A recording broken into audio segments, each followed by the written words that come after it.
Don't move. Thank you. Don't move. They had in Bunnings all the Halloween stuff. I couldn't believe it. They had this giant skeleton, maybe about 8 feet tall, with this torn cloak on it or something. $500 it was. Do you know how much money in Australia, ANZ put out a figure, how much was spent on Halloween this year? Halloween, happy to say. Surprising. $2.32 billion in Australia. $1 billion is $1,000 million, right? Am I right? So this is $2,320 million. So you get 1 million, 2 million, 2,320. In America, it's even higher. $13.1 billion spent on Halloween. Look at that. Almost $4 billion spent on candy. That's incredible. Mind-boggling. Absolutely mind-boggling. I thought, for this sermon, I'll type into Google the worst news in the world. There's web pages that have this stuff. I couldn't believe it. There's a web page called Bad News. And you can look up there every day and see all the rotten things happening in every country. I couldn't believe it.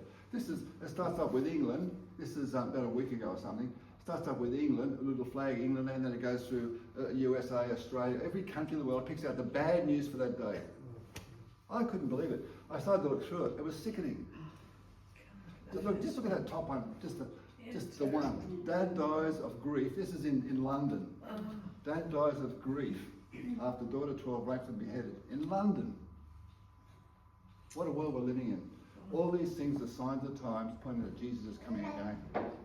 Very, very soon. We are living in the last days of this world's history. In the last days, from my study of the Bible, there are 2 remnant groups of people. 2 of them. That's what we'll look at today. And the first remnant is in Revelation chapter 12.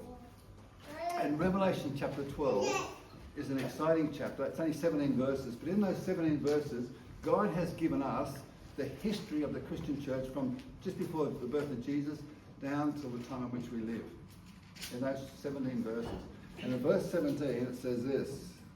It's our scripture reading. The dragon was wroth with the woman and meant to wage war with the remnant of her seed, which keep the commandments of God and have the testimony of Jesus Christ. When I first read that, when I was baptized when I was 29, and I started to read this, I couldn't make head nor tail of it. All these symbols and old-fashioned words. And but I discovered that in one place in the Bible, with a symbol, it explains it in another place. Are you with me? We don't have to guess. So where it says dragon there, who's the dragon? Satan. Are you sure? Yes. Give me a text. Verse 9. Good on your hand, you're spot on. Anyone else can give me a text? We're the people of the book. We need to know this stuff. There's a number of texts. But the one I'm looking at is in the same chapter, it's verse 9, as Anne said, which says, and that great dragon was cast out. Who is he? The old serpent called the devil and Satan. So where it says dragon there, without a shadow of a doubt, that's talking about Satan, the devil. Am I right? Yes. Yeah. And he's wrath. Wrath's not a word we use often in our in today's, but in some of the versions got enraged and angry. I like wrath. But the devil's angry. And who's he angry with? The woman.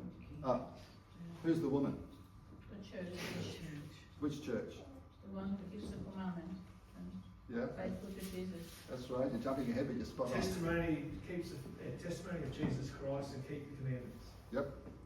It's God's church. Can you give me a text that proves it's God's church? There's a number of them. A little bit hard to find, I guess. I've written 2 down. The first is Jeremiah chapter 6 and verse 2, where it says, I have likened the daughter of Zion to a comely or beautiful and delicate woman. So the daughter of Zion is God's church. Ephesians 5:25. What does it say? It's Christ, love Right. the church. Yep. Husbands, love your wives as Christ loves the church. He Yep. gave himself up for her. Yep, spot on. There's a number of texts. Another one I put down there is 2 John 1:1. And this is John. He's writing a letter. It's a letter, and he's writing his letter to the church. And he says, the elder, that's him, he's the elder, unto the elect lady. So there's a number of different texts. So where it says woman there, that's God's church. So the devil's angry with God's church, and he meant to wage war with the remnant. I must admit, in all my life, I've never used the word remnant, except in association with this text. Does anyone ever use the word remnant? Maybe people who go to Spotlight, right? But I don't go to Spotlight. But so I looked up other versions, and for example, in the dictionary, it means remainder. So the devil's angry with the church, meant to make war with the remainder of her seed. Some versions have offspring. So this is the first remnant. And so it's the one that the devil's angry with, and there's two identifying marks, as Dora mentioned, two identifying marks that identifies this last day remnant. And the first identifying mark is what? Testimony of Jesus Christ. Keep the commandments of God. Keep the commandments of God. So it's interesting. Here's a group of people keeping the commandments of God. You know, one of Doug Batchelor's sermons recently, he said that there's 33,000 different churches and Christian organisations you can join in the world. 33,000. They all have the commandments. They have the commandments, but this remnant doesn't have the commandments. They keep the commandments. What's the difference? Observation, whereas the others don't bother with it. No. Well, Christ says that those who keep commandments have them in here. As in, it's not just a head knowledge of them, it's a lived experience. They believe that they're living the command, they're living the belief. This is the set of commandments that are on a path in America there somewhere. Also, the Bible says that if you offended one commandment, you're guilty of all. So, yes, the rest of the Christian denominations might acknowledge the other 9, say we shouldn't murder, shouldn't do this, shouldn't do that. They say, oh, but the Sabbath isn't binding. But really, they're offending all of the commandments by not doing it. Absolutely. So these are commandment keepers. It doesn't mean that this remnant is pharisaical and that they just grit their teeth and they can keep these commandments. No, no, no. I believe that this remnant has such a close relationship with Jesus that Jesus lives in their heart, and wherever Jesus is, there's commandment keeping. It's as simple as that. Are you with me still? It's like the character. It's Jesus' character. Yeah, absolutely. Yep. And the second one is have the testimony of Jesus Christ. And notice it says keep the commandments, but have the testimony. It's have. What's the testimony of Jesus Christ? It's the spirit of prophecy. Can you give me a text? Or pop it up there. Yeah. 20 something. Revelation 19:10, I think it is. Yeah, 19:10. The testimony of Jesus, the spirit of prophecy. So this is the first remnant, the one that the devil's angry with. And I believe with all my heart, and I say this very humbly, that this is the Seventh-day Adventist Church. And I say this because it doesn't make us at the top of the pile, it puts us at the bottom of the pile serving everyone. That's what it means. And but there's another remnant I find in the Bible, and that's in Revelation 18. So Revelation 18, the first few verses, and it says this. It says, and after these things, I saw another angel come down from heaven, having great power, and the earth was lighted with his glory. Who's writing this? John. He's the last surviving disciple. The other 11 disciples have all been martyred. He's the only one alive. He was the youngest one. He's the only one alive. He's in about 88, 90, something like that, early 90s. He's on Patmos, and he sees a vision. God gave him a number of visions, and he wrote them in the book of Revelation. And he says, after these things I saw another angel, because in a previous vision he saw 3 angels in Revelation 14. He says, I saw another angel come down from where? From heaven. Just, I want to pause here. I just want to say, from my study of the Bible, I find that this here is the last message of warning that God gives to the earth before Jesus comes back. The very last message. Do you think it's going to be important? Do you think God's going to put everything into this last message? Absolutely. Because it says here, I saw another angel come down from heaven, having what type of power? Great power. God's going to give this last message to the world with great power. Everything's going to go into it. A great power. And the earth was lighted with his glory. In fact, this message is going to enlighten the whole earth. The whole earth is going to be illumined with this last message. And he cried mightily with a strong voice. What type of voice? Strong voice. Saying, Babylon the great is fallen, become the habitation of devils and the hold of every foul spirit, a cage of every unclean and hateful bird. For all nations have drunk the wine of the wrath of her fornication, and the kings of the earth have committed fornication with her, and the merchants of the earth have waxed rich through the abundance of her delicacies. When I first read that, I didn't know what Babylon meant. What is Babylon? And I found two Babylons in the Bible. The first one is mentioned in Genesis chapter 10 and verse 10, when Nimrod, the son of, I think it was Cush, the son of Ham, built Babylon, or Babel. And later on, I thought it cannot be that Babylon, because that's Babylon today, is this place here. It's also mentioned in Daniel chapter 1 verse 1, where Nebuchadnezzar, who comes from Babylon to siege Jerusalem. This is Babylon today.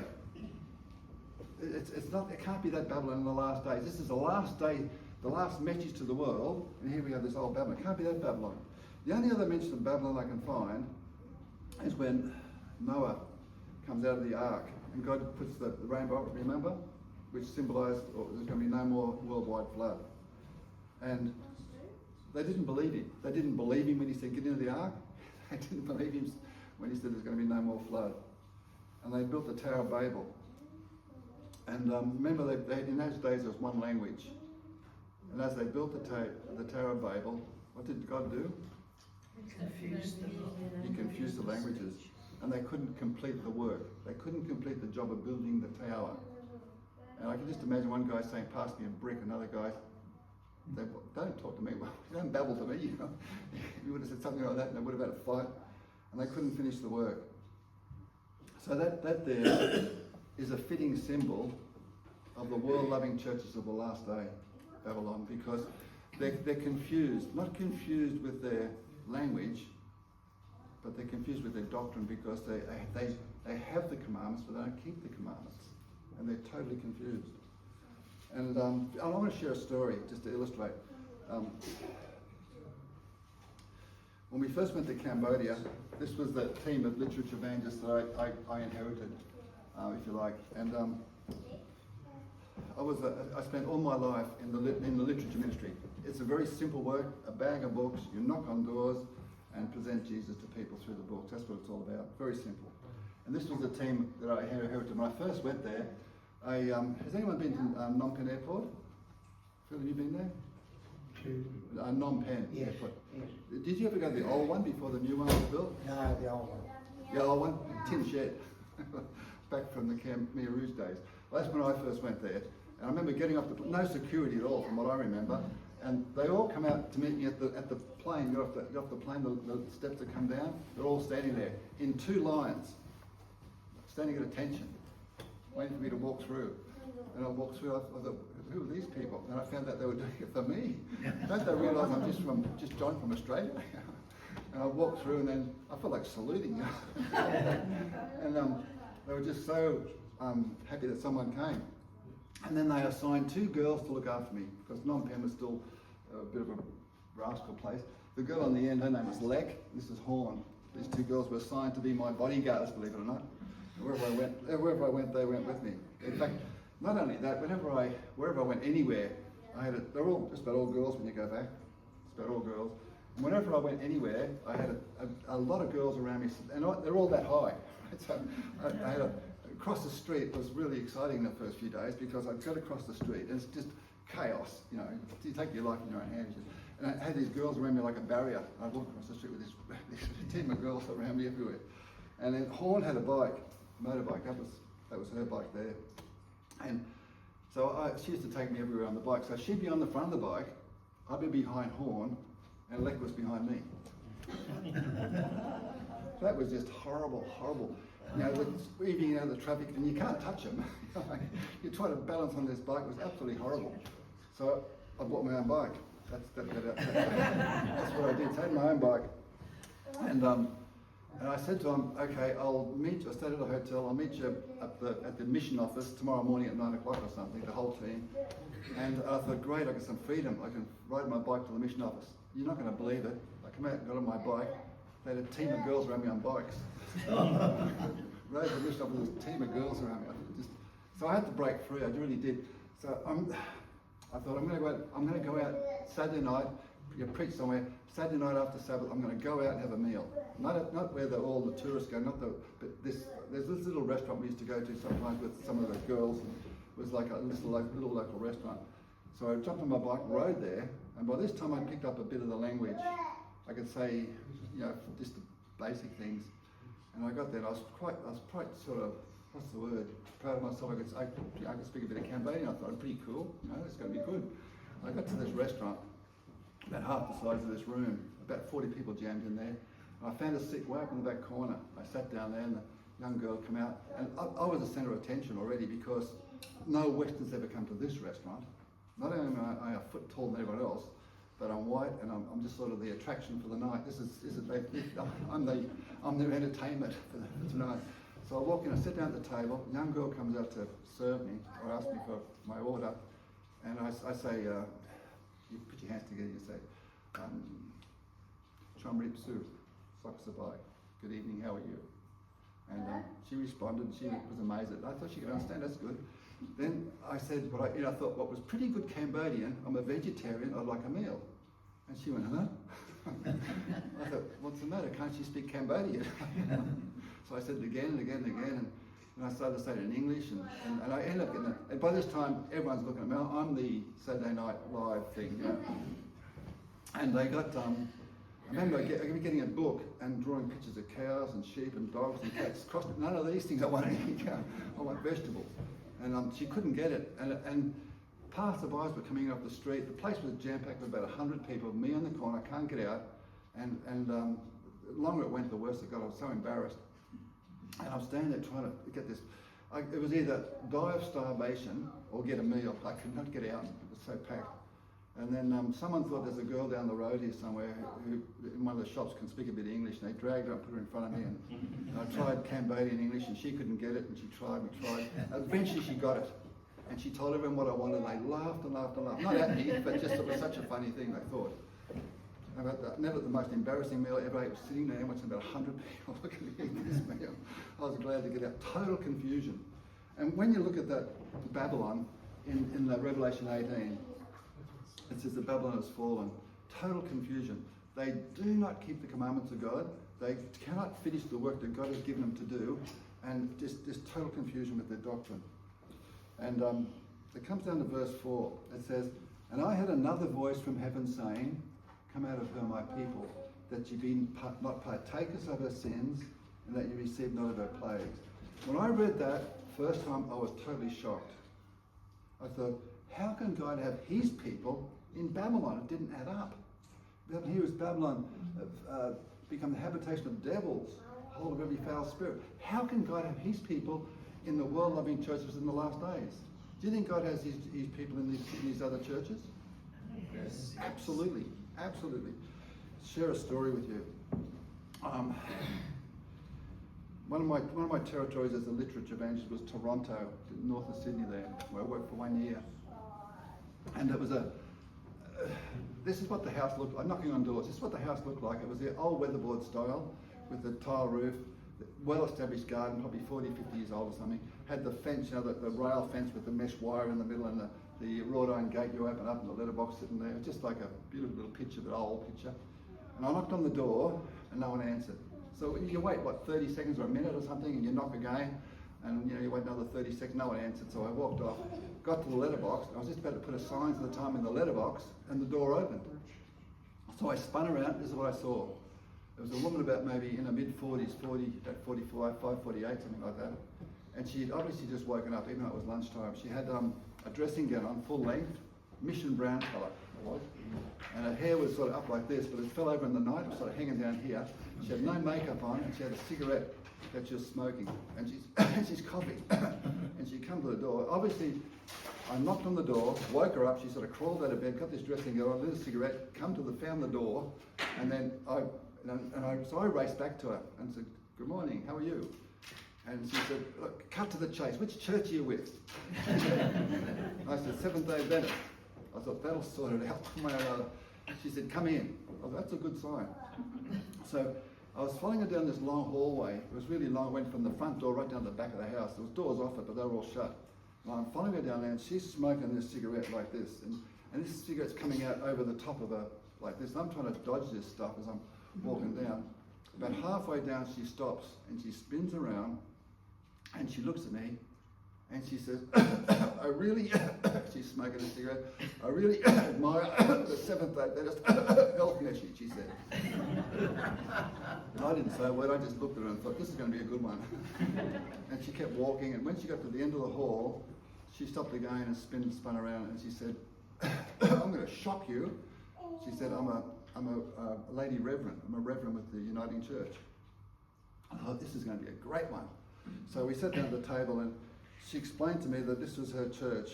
I found it later on, actually.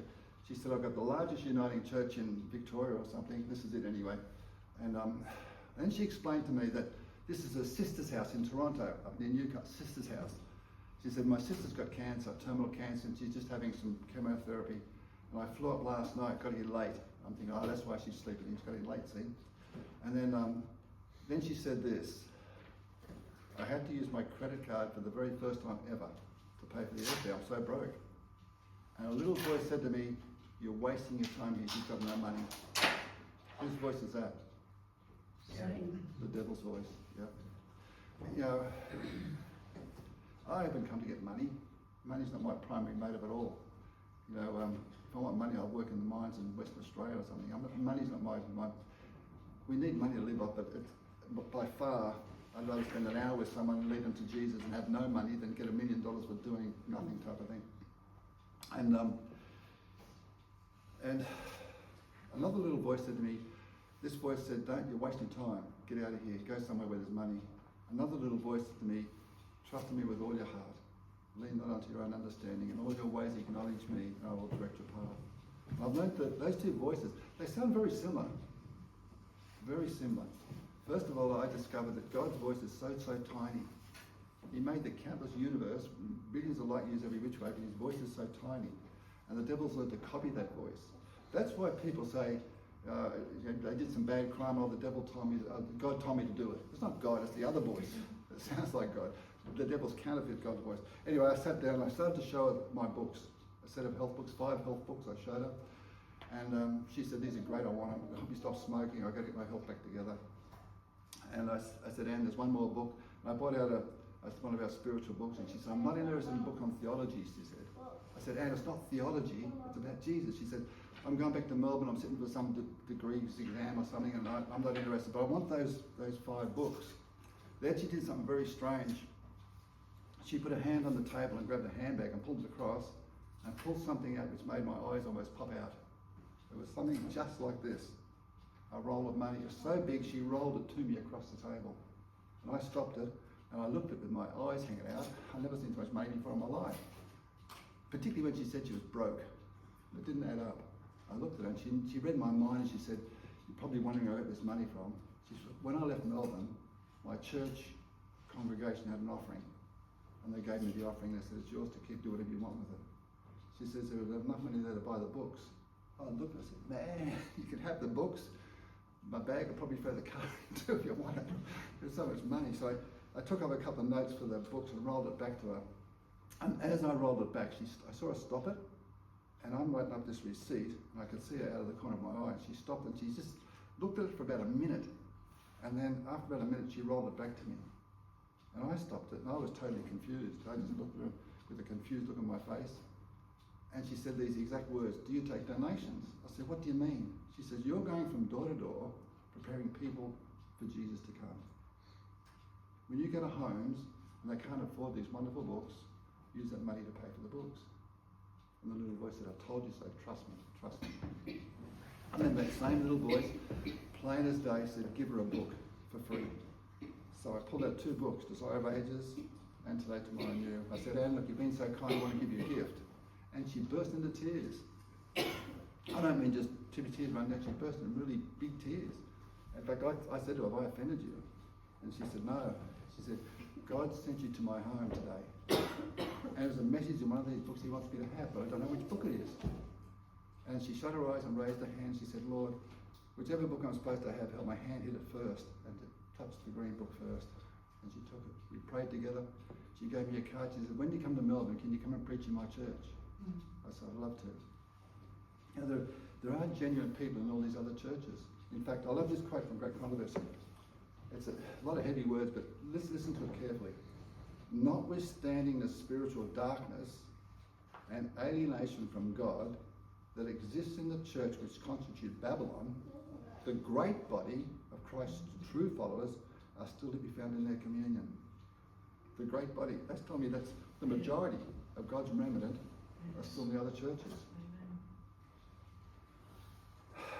How are the people in other churches? I was surprised. How are they to be warned? This was my question. And I just read this week. It says, everyone who received the gospel has been given sacred truths to impart to the world.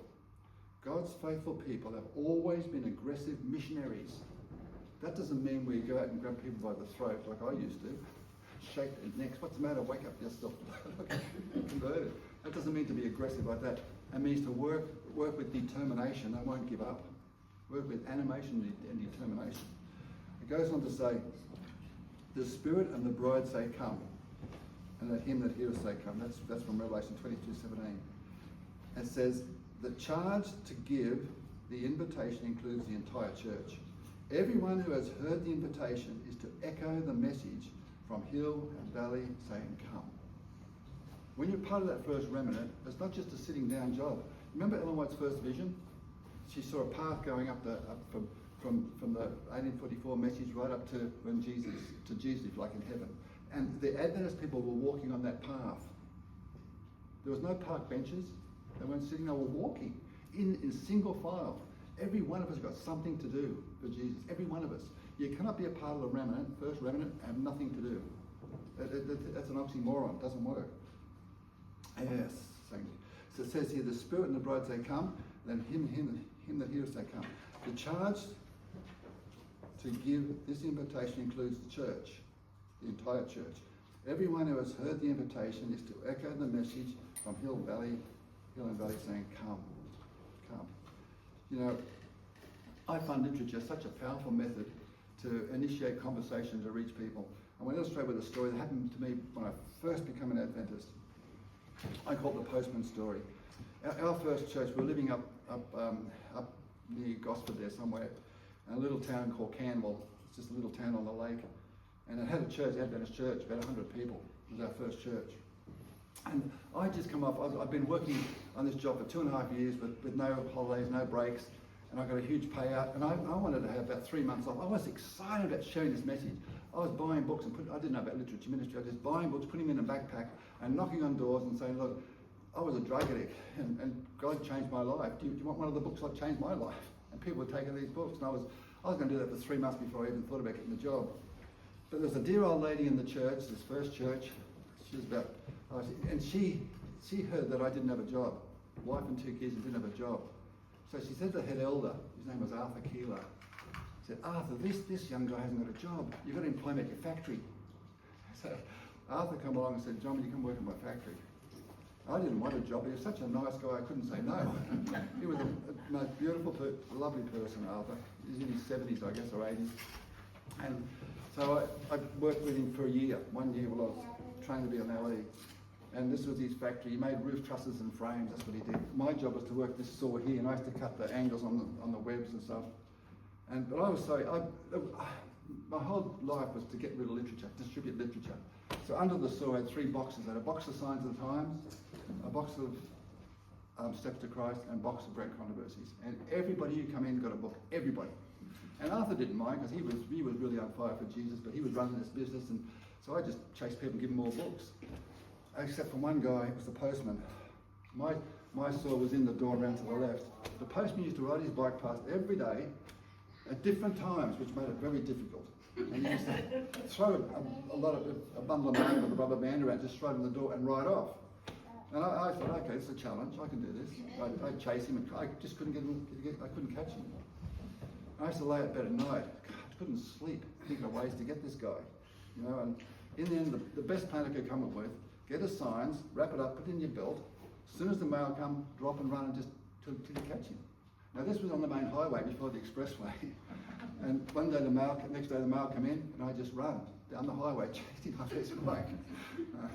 Oh, I went all over and I thought crazy. I pulled these signs out as I'm running down, and I thought maybe I'll see it in the rear vision mirror, which he did. He'd done a U-turn and come back, and I just got the signs at the time, and I just stuck it into his mailbox, mailbag. I said, "This is for you, that's all.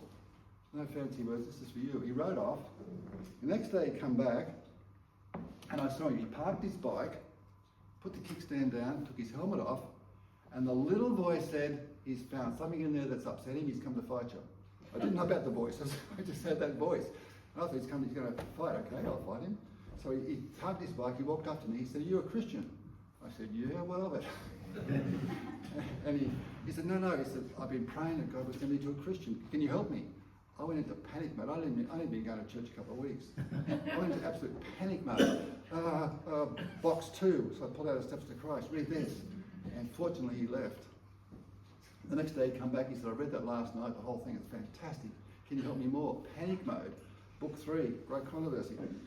Next day he come back, he said, "I've been reading it all night." He says, "If I adjust my post run to have my lunch with you, can we study and sit in that timber over there, in the timber in the back there somewhere?" I said, "Yeah." So he adjusted his run, we started studying together for months and months. We sat there in his timber, fumbling through the King James Bible, trying to figure things out. Look, this is where my theology was at. I didn't grow up in the church, and the man we were studying with, Pastor Frank Braden, he'd come in every Thursday night and he said, "John, Michael, if you've got any questions, write them on a bit of paper and I'll answer them the next Thursday night if I can." And I had a question. I said, this is where my theology was at. I found a word in the Bible, I did not know what it was, and Pastor Braden said, "What is it?" I said, "It's tithy." He said, "Tithy? What's tithy?" He said, "That's tithe," he said with a smile. That was my theology level. Here I am studying with Michael the postman. And we studied for all these months together. Eventually Michael was baptised with his wife and his cousin Tony, who was a heroin addict, who was working on Michael's house. Michael was so excited, he was sharing with Tony and his wife Tina. The four of them studied, were baptised all together before even Michael and I were baptised. They beat us to the baptismal line. And Michael, listen, he's still a very good friend, and he works for Sanitarium. He lives in Coorambong. And so that literature opened the way to get those studies in, you see. It says in Revelation 12:11, says this, "And they overcame him by the blood of the Lamb and the word of their testimony." When I first read this verse, I was absolutely sick. I didn't understand it. I just could not understand why there was a comma put there. Why wasn't that a full stop? It drove me crazy. I just couldn't figure out why isn't that a full stop? You know, isn't the blood of the Lamb good enough? Why is it the blood of the Lamb plus something? Isn't Jesus' blood, wasn't it all sufficient? Why is it plus anything? I couldn't figure it out. I prayed about it. No one seemed to be able to help me. And eventually God gave me the answer. This is in the context of Revelation 12. So, and that's the remnant, the first remnant, overcame him, that's the devil, by the blood of the Lamb and the word of their testimony. God knows that if the remnant don't share their testimony, they eventually won't rely on the blood of the Lamb. That's what it's all about. God knows that if we don't share our testimony, if we don't do something active in winning souls, eventually our eyes will turn from him and turn back to the world.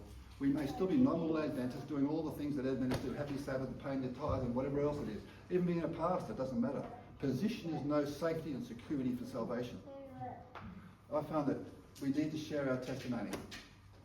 And he wants us to go from going to all the world. That's our job. Our church, as far as I know, our church is one of the few churches, if not the only church, that's infiltrating the world all over with Christianity. And we need to be open to looking for opportunities. I want to share one opportunity to finish off, which I've never forgotten, and it'll go with me till the day I die, and probably to heaven.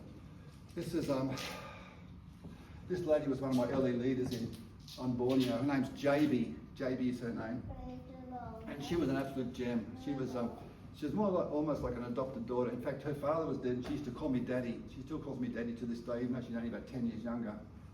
And she contacted us when we moved back to Australia. She said, "Can you come to my wedding?" Northern Borneo. And Indy, that's her granddaughter Indy, she was living with us at the time, so she's come and be a flower girl. So we went to Northern Borneo.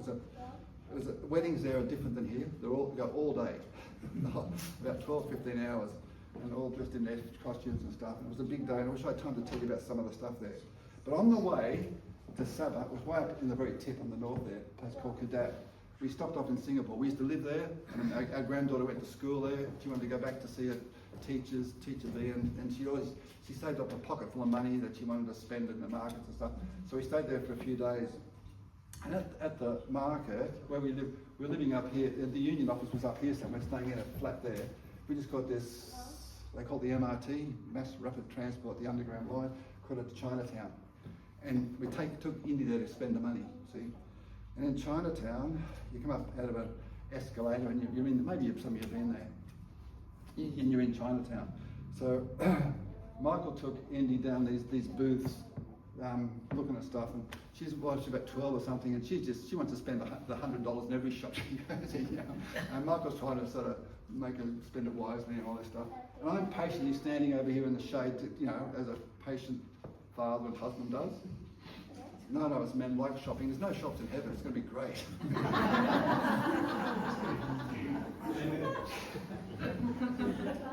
Well, Michael and Indy going in and out of these little booths. They're maybe about 2 meters wide and maybe 4 or 5 meters long with all types of stuff in there.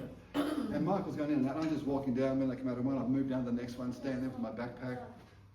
And then I see something that absolutely blows my mind. It was absolutely captivating. It took my, you're looking around at different stuff, but one thing can totally control my every thought and everything. It was a Muslim girl. She was about shoulder height, and she was walking down there, just down quite fast. She was full blackout, except for her eyes. And she had the dress they wear, the big floppy things. And she had a book, a green book in her hand that was hidden in these folds of this dress. And as I'm looking at her, the dress flopped open a little bit. One of the folds was a Bible. I was absolutely blown away. Why would a Muslim girl have a Bible? I couldn't believe it. So I followed her. Didn't worry about Michael and India. I just left there and I followed her. And she went down about 10 or 12 shops or something. She went into one of these little shops. And when I got there, I walked to the door of the shop, looked in, and this is what I saw. She was at the end of the shop. They had a raised platform, a timber platform with a computer and a chair and a desk or something on a till or something. And she's standing there with her back to me on this, looking at the Bible. And I'm just standing in the door observing. No one else in this little shop. I'm looking at her. And as I'm looking, she senses someone there and she spins around and our eyes meet. And I just walk up to her, 3 or 4 minutes walk up to her, and she's looking at me with it. Even though she's on the platform, I'm still taller. I'm this much taller than even when she's on the platform. She's only about this high. And she's got this Bible in her hand. And she looks at me with her eyes, and I can't even describe this. The face was just open. There was no barriers, it was totally open. And she's just staring at my eyes. And she says these exact words, "Tell me your story." I knew exactly what she meant instantly. I said, I was born in Sydney, I was a drug addict. Jesus came into my life, now I'm a Christian. And she said, I was just down with my friend down there, another Muslim lady. We just prayed that God was in a Christian to teach us the Bible. And she handed me this Bible and she says, "Teach me something." It was so earnest, so open. So I flipped open. It was anyone know the Jew version? It's the Catholic Bible. So twisted and distorted, it's not really class of the Bible. Anyway, I looked up John chapter 1. I went through John chapter 1 with her. I know we were there maybe a half hour or something. Finally, Michael and Indy find me and come in. And so I prayed with her and left. That night I couldn't sleep. I'd given away all my books. I had no books to give her. They're all gone. Empty backpack. And I'm just thinking, I'm laying in bed thinking, I've got to go see her again. Her name's Ria. R-E-Y-A. And I thought, I've got to go back tomorrow. So Michael woke up in the morning and said, "We've got to go back." She said, "Yeah, we've got to go back." So I took some books with me. We went back. And I walked into her shop. And as soon as I walked in, she just brightened up. And she handed me the Bible again. "Teach me something." She said, "Teach me something." So I went to another Bible study. Did you stay there or did you go up with Indy, Mike? I don't remember. Must have gone up with Indy. Okay, shopping. And so I stood there for another half hour. We had this Bible study again. And I remember, so I've got my back to the door. She's standing on the platform, if you know what I mean. The door and the shop's behind me type of thing. And people are coming in to buy stuff. And I said, "Ria, should you be serving these people?" She didn't even blink. She said, "Keep talking." An American lady sang out, how much is this? She said in an American accent. And Ria put her hand around and said, not for sale, keep talking, she said. And we went to another Bible study. And I said, Ria, I've got a friend in town, Sharon's her name, she was my secretary when I was there. Most wonderful person, Sharon. I said, look, do you mind if I ask Sharon to come and have Bible studies with you? And she can bring you a Bible, a good Bible.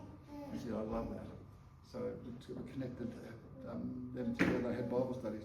This is Ria today. Happy Christian girl. You know, there's opportunities there. Imagine if I didn't chase her.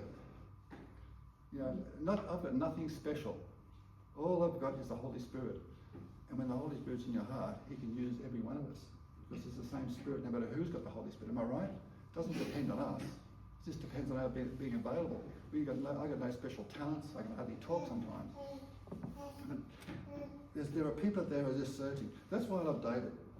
David's always got these incredible stories, and it just blows my mind. It's just fantastic. Into all the world, because Jesus is coming soon. I believe that He's coming ready or not. We need to be ready, and it's our responsibility, actually our duty, to help as many people as we can. It's difficult, it's tough, but God can bless us as we do it. May God bless each one of us. Amen.